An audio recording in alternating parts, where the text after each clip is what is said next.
we're back up and running. Do you know before when you found the link, was it the same link? Should be, yeah.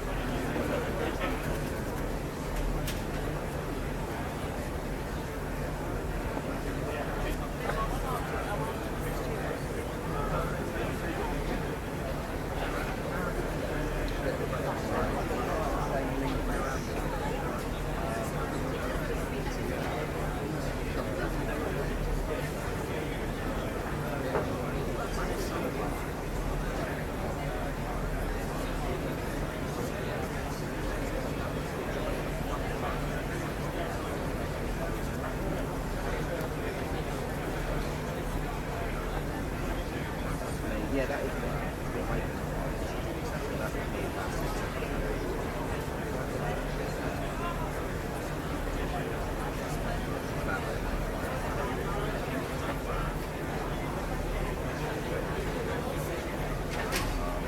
I think it's because we use Wi-Fi to meet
Yeah, that's like that.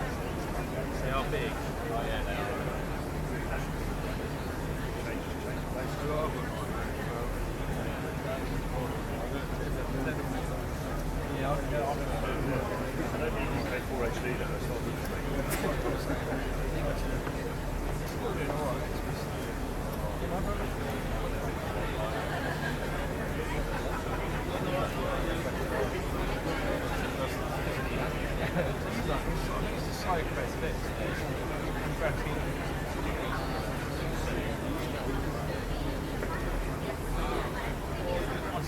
It takes a little while now to move up.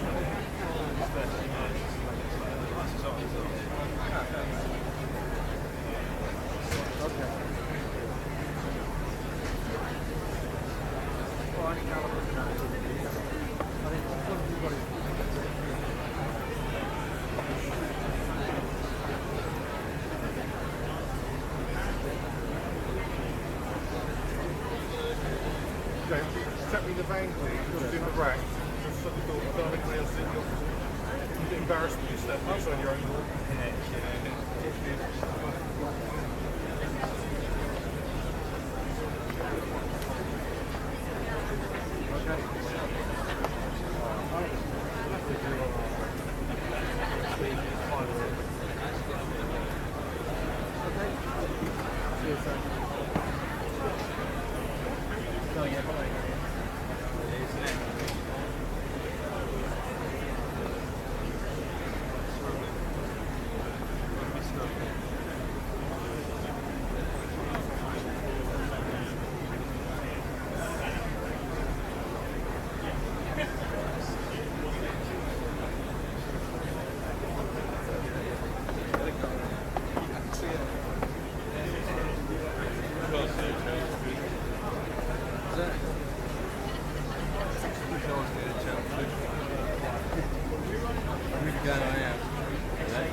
Yes, sir.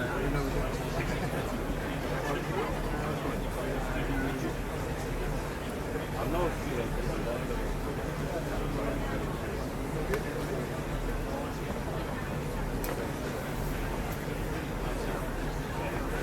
something or just as plan?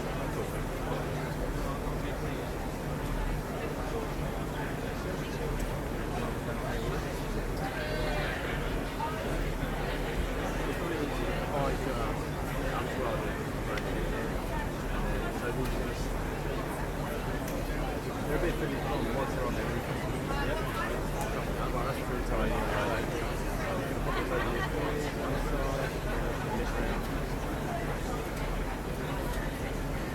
I'll adjust the size in just a second. That might be a bit tight. How does that feel? Alright. I'm waiting for 5 minutes.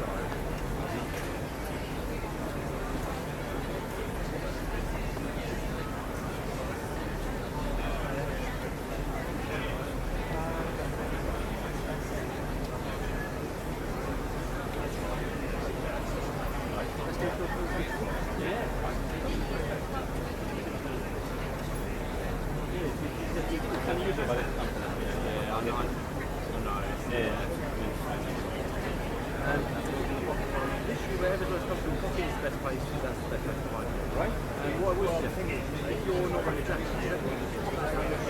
just to hide the wire, which will be on the line from the property. Yeah, that's the best place.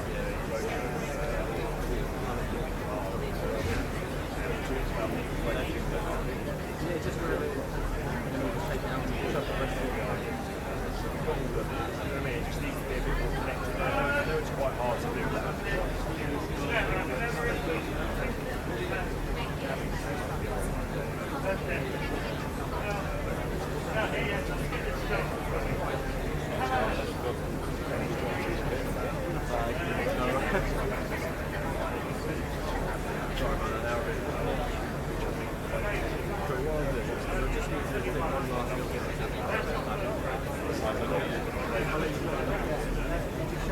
Yeah, so every 2 years we'll get that right. And there needs to be a much more big this side.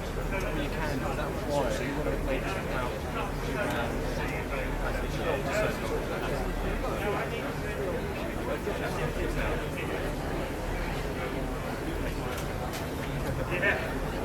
that's what we are.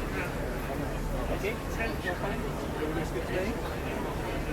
So I can't really do anything about that. Does it sound fine? Yes, yes.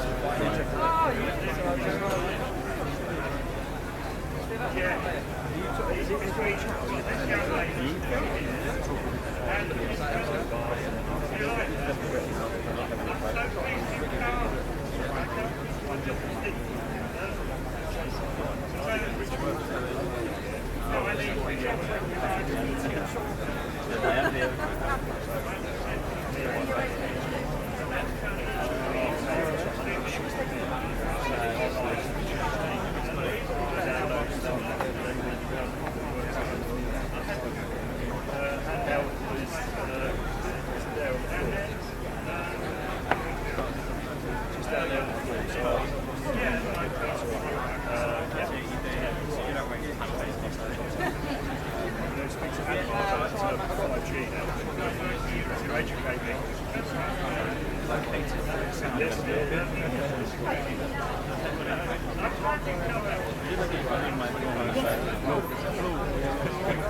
That's all right. Amber, are you ready?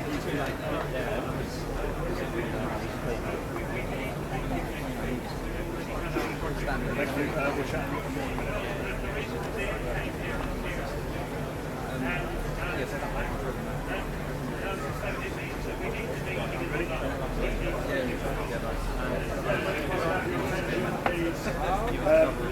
We've got the first of our in-depth talks. Don't let me stop the people around the edge of the room. If you're being spoken to, then continue to do that. You can sort of you can do both and multitask, as they say.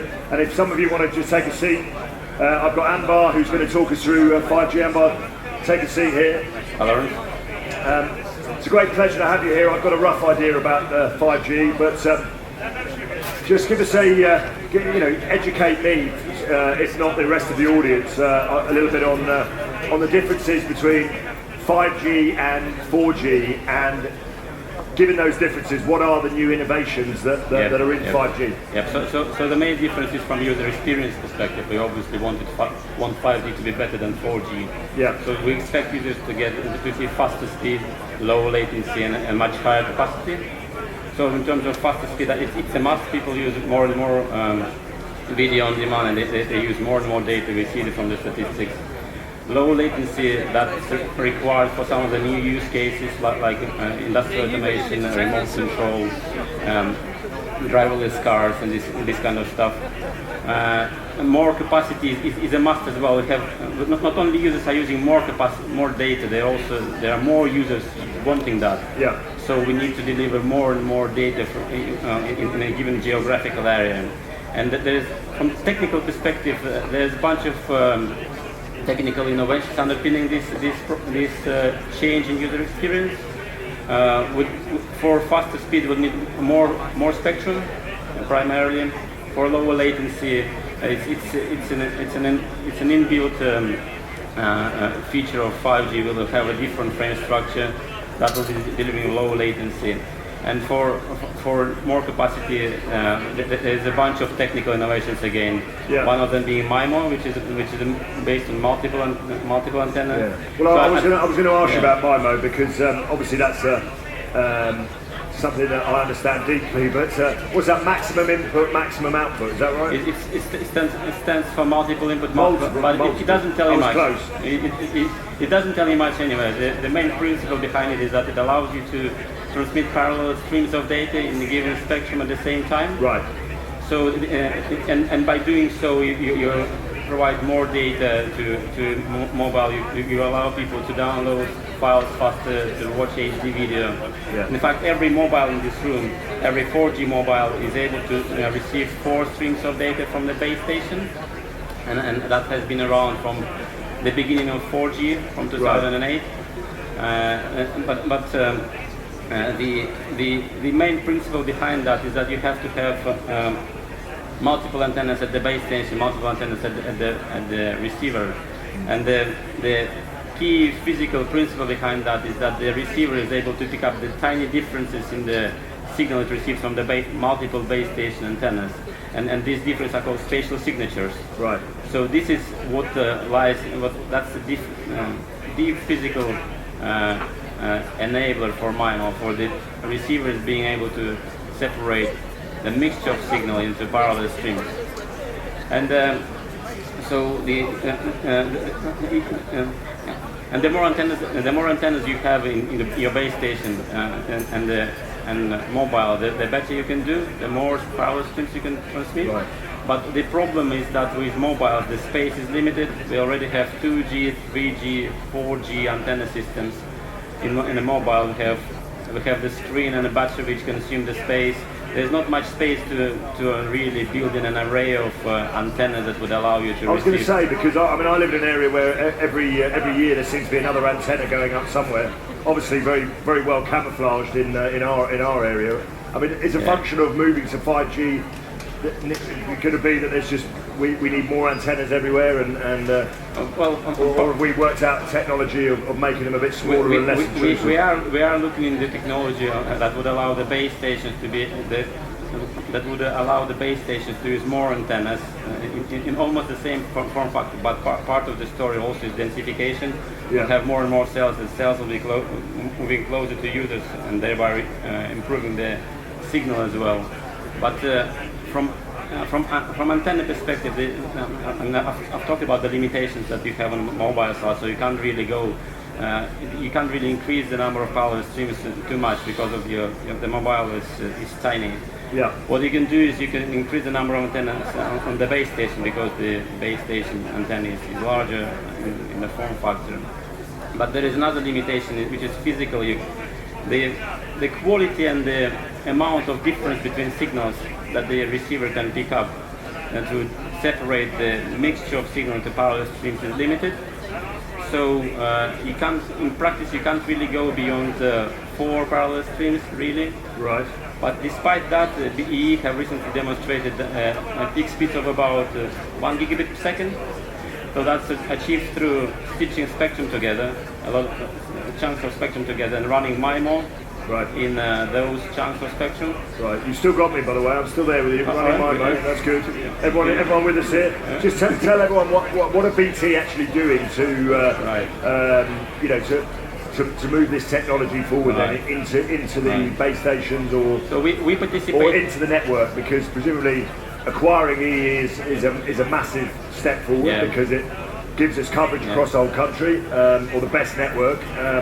But what else are BT doing then? So we participate in standards which are actually defining this technology. They are looking at each technical detail of how the technology operates. That's in the standards body responsible for that is 3GPP.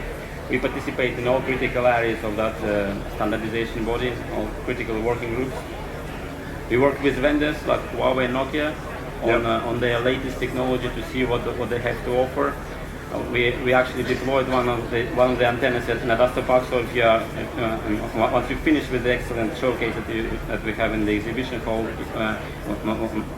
when you go towards the exit on your left, you'll be able to see an oddly shaped antenna. So that's one of them, one of the MIMO antennas that we have deployed recently.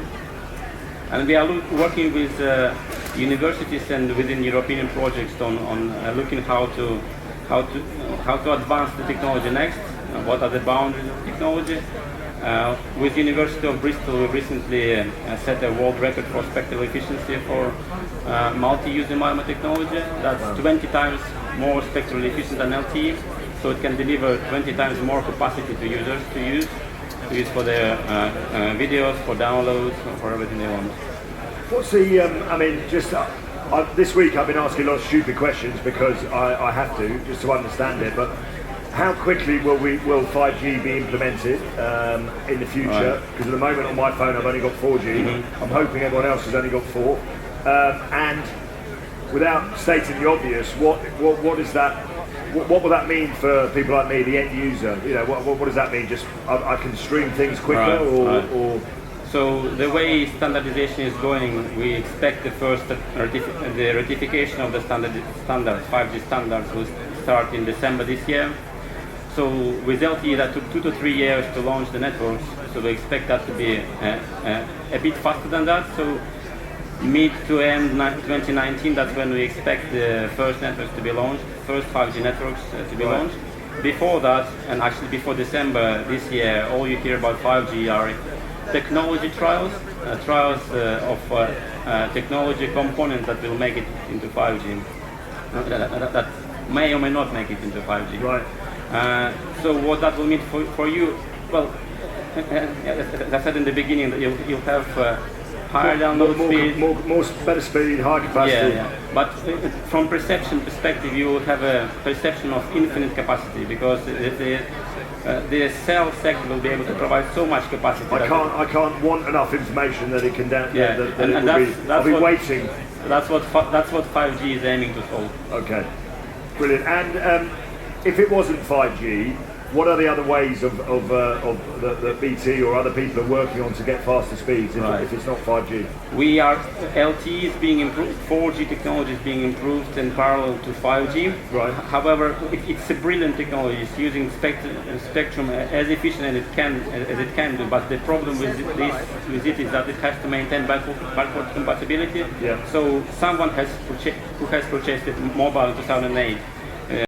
The things that 5G will not have. It will not have the requirement for backward compatibility. So designed from day one with these efficient technologies at heart, and we are removing all the, if you like, inefficiency that remaining from 2008, from the beginning of 4G. Brilliant. If any of our audience wants to go and have a chat with any of your team or yourself and look a little bit more about it, because I think the workshops are running every half an hour. Where do they go? Over in the exhibition hall? We are within the 5G area of the exhibition hall. If you have any more questions, I'm more than happy to ask in more detail. Well, listen, Ambar has made that a lot clearer to me, that's for sure. I've got a microphone. Is there anyone here that would like to ask any questions while we've got the main man here about 5G? Or you would do? Okay. Where is that microphone? What have I done with it? It's here, right in front of me. I'm only a humble... 700 megahertz spectrum and having greater coverage but lower throughput. Is that part of the 5G protocol and plan? Right. I like that coverage v throughput. I like that. Yeah. You've got to set up both, haven't you? Yeah. 5G is absolutely not only about throughputs and use of spectrum more efficiently. There's a bunch of other technologies that will require half an hour at least discussion just for an overview. For instance, from coverage perspective, if 700 megahertz is used for 5G, there are technologies like beamforming and pre-coding, that digital signal processing technology being implemented in the base stations and being enabled by multi-antenna technologies. That would allow you to go further, that would allow people to go further, the coverage to be increased within the same spectrum. So if you compare 4G and 5G, the coverage of 5G within the same spectrum band will be better. So that's to do with 700, and I've talked about low latency. That's enabled by the change in the frame structure. So the round trip time between the base station transmitting data and the mobile replying is shorter. So that's one. And it's just being designed with such flexibility in mind that the intention is to allow the use case which we don't yet anticipate. So we might not know what is coming in 5 years' time, but 5G is built with such flexibility in mind that it should be able to accommodate almost anything. I got very excited by that question because it opened a whole new world of possibilities that I hadn't found up to that point.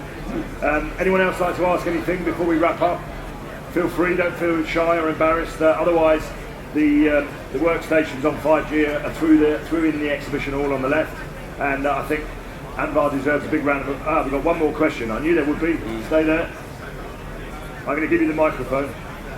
It's not a question, it's just to say that there is a pre-5G demo which we're doing outside with the EE balloon. Right. And we've got a backhaul which is a pre-5G backhaul. It's the first in the world, and it's the first time that we've got a 4G system on the balloon and a 5G system which connects it back to the base station, and it's for use in the emergency situations. So it's an extension of what Anwar has been doing inside. It's a similar system, and but a different use case. Well, that's fantastic. So if you didn't hear that, you want to go outside. The BT emergency response team are out there. There's a balloon that won't take you off site just yet, but it is fantastic to see what those guys are doing. So please do get out there. Thank you very much for that. And Anvar, a big round of applause. Well done.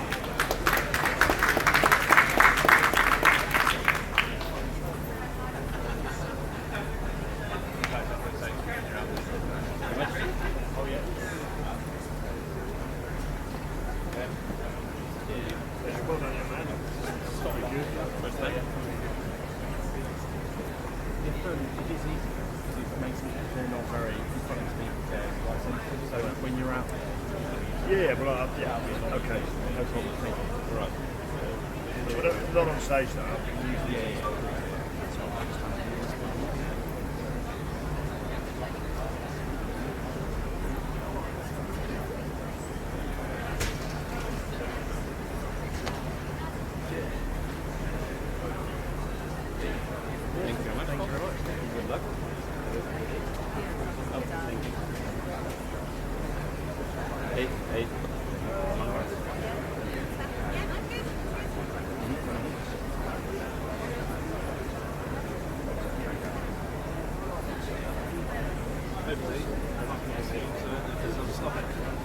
There is one side for the next one.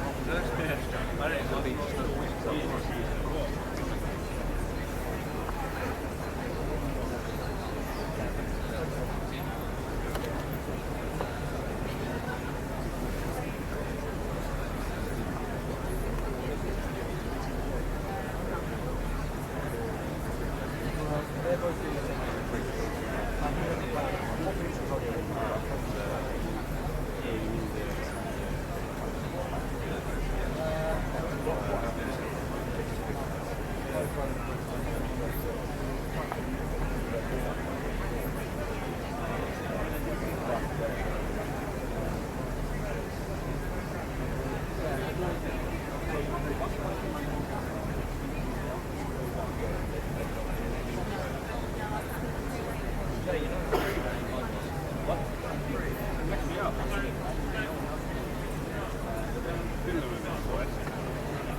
No,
you know. Right. What do you have based on what?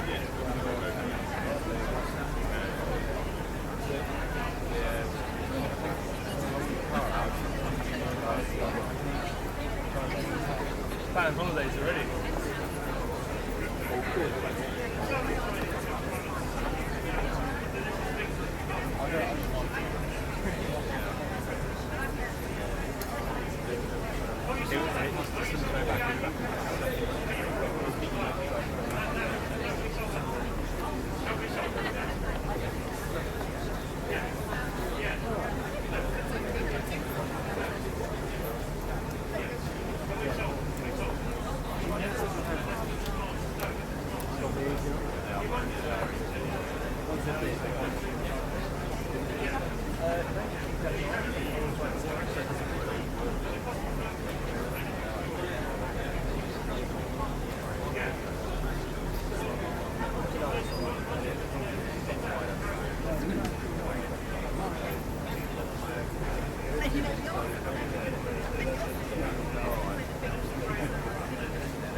Yeah.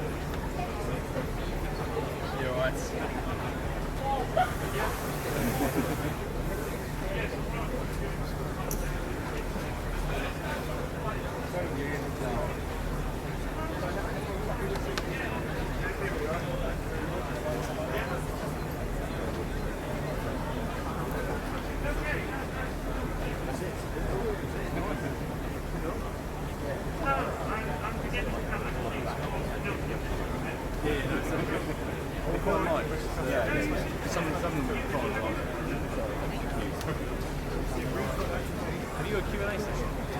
Yeah, I think we'll be keeping it.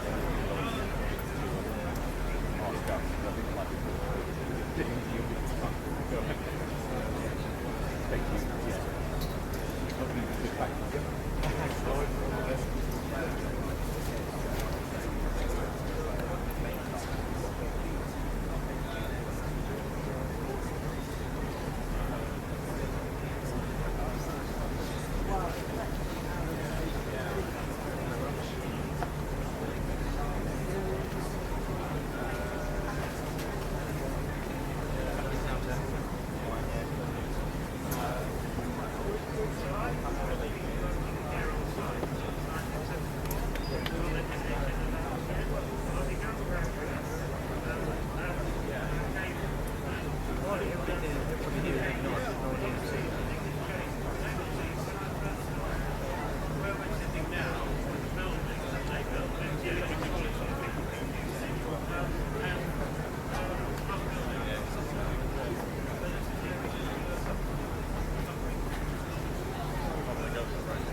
Yeah.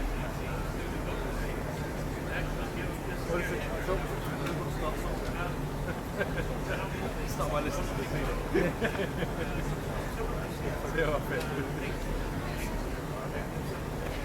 You're a CD trips. I've got a CD player weekly on Speedy Rank.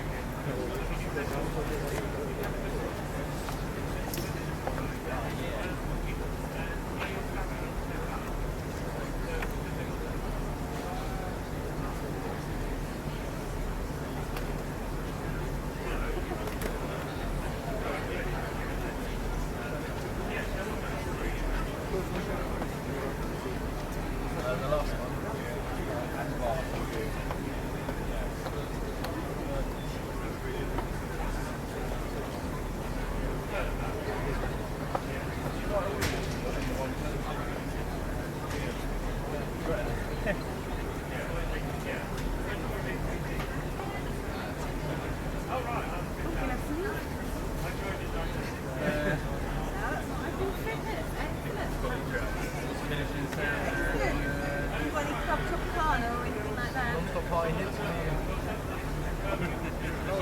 Madonna, do you have a bit of Madonna?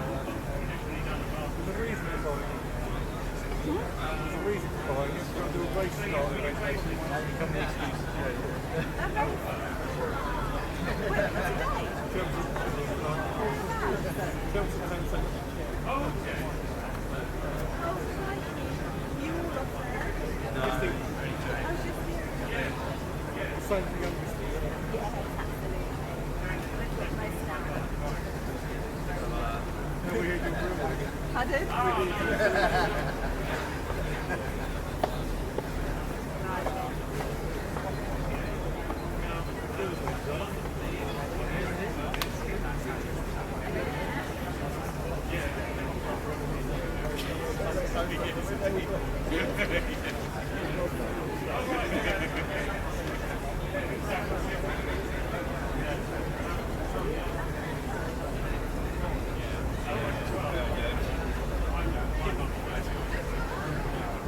Right, ladies and gentlemen, if I could have your attention, please. I'd like to welcome to the stage Doug Williams and Ian Keegle, who are going to talk to me about things that I am very keen to learn about, object-based broadcasting, seeing as I'm one of many that are involved in a broadcasting role at BT. Gentlemen, come and join me. Let me give you a bit of space, because you're pretty close together.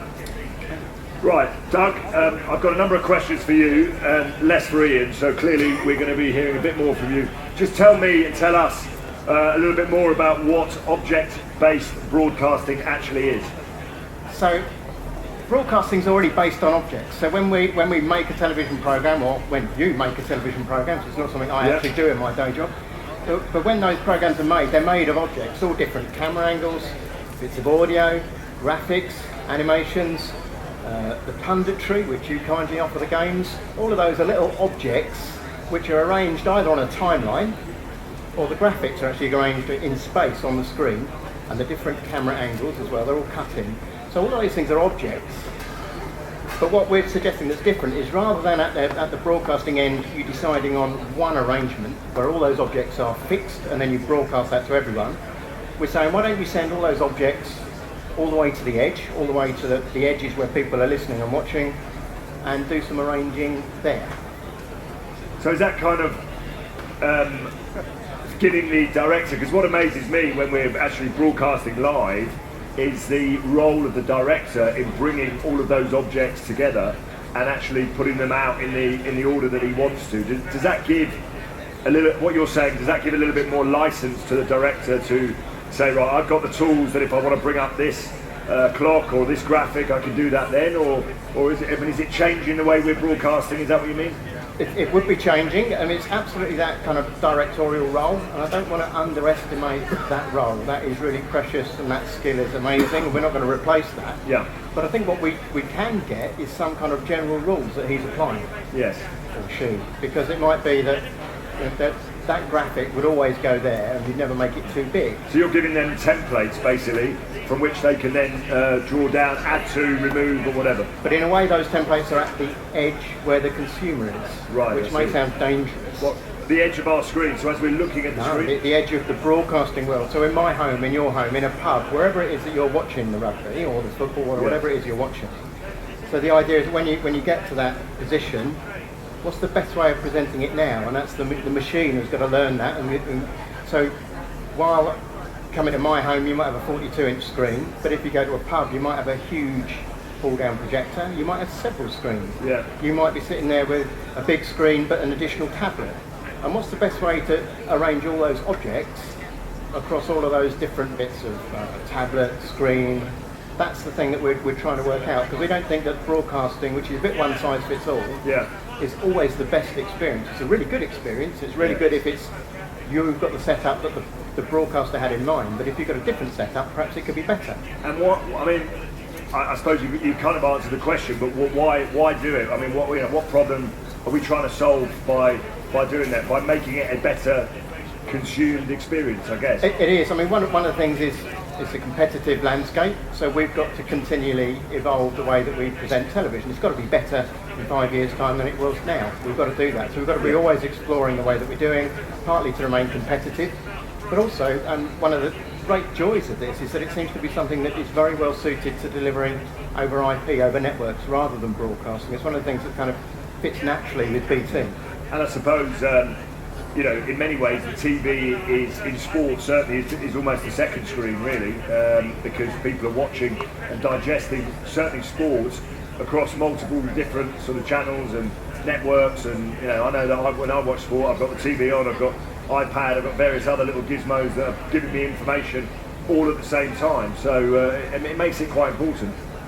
We think it does, and we think there's ways of making, you kind of have to build that yourself at the moment, don't you? Yes. And there's a whole load of standards coming through, which mean that any program that hits a screen, that screen will know there's another screen in the room and might say, do you want the additional information, which might be the data feeds and all that kind of stuff. Sure.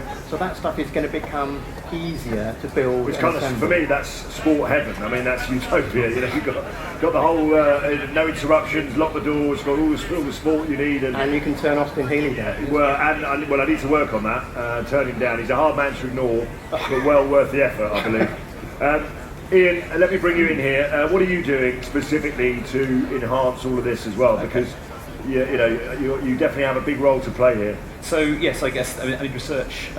We as Doug mentioned, this is something that can help differentiate sport. So obviously, BT have been leading in innovating in sport for, as you know, recently with 4K UHD, with now with HDR and Atmos. We think this is another capability that can really help to drive our innovation agenda further. And as Doug mentioned also, it's over IP, and IP is uniquely able to do this. So we're doing this as a research collaboration. We can't do this entirely ourselves, so we're working with partners like Cisco and BBC in a project called To Immerse, which is taking a subtle logo on the screen there. I like that. That's all of my devices, actually. That's well spotted. This is good. Well done. So our aim in that project is to demonstrate potential of this in different areas, in different trials and experiments, but also to build reusable components, bits of software, tools, the sort of things that we expect the producers and the directors might need to use in order to make this possible, and also to save them having to invest too much more effort in creating this at the studio side. So that those are the main things we're doing. Right, and what are we at implementation stage at the moment, or are we still at trial stage? Are we So we're doing trials. Right. So there's three types of genres, if you like, we worked with. So we started off with one completely different to your area. We looked at theatre. Right. And theatre's interesting. Well, it's a different type of theatre, isn't it, really? But it's it's a production. Very true. We looked at a trend that's interesting at the moment, in the sense you're probably aware you can go and watch theatre in the cinema these days. Yes. And there's a growing trend for being able to broadcast Live- a theatre live- experience live- live. yeah, live streaming. Yeah, to cinema, exactly. yeah. So we said, well, what can you do in the home in that scenario? There's very little so far done for delivering live theatre experience to the home that isn't just video on demand. So we started off by looking at how the device ecosystem, the tablets, the phones, and the TV might work together to make a more social and augmented experience of theatre. That's good for us because it was slightly easier in production terms than the complexity of live sport.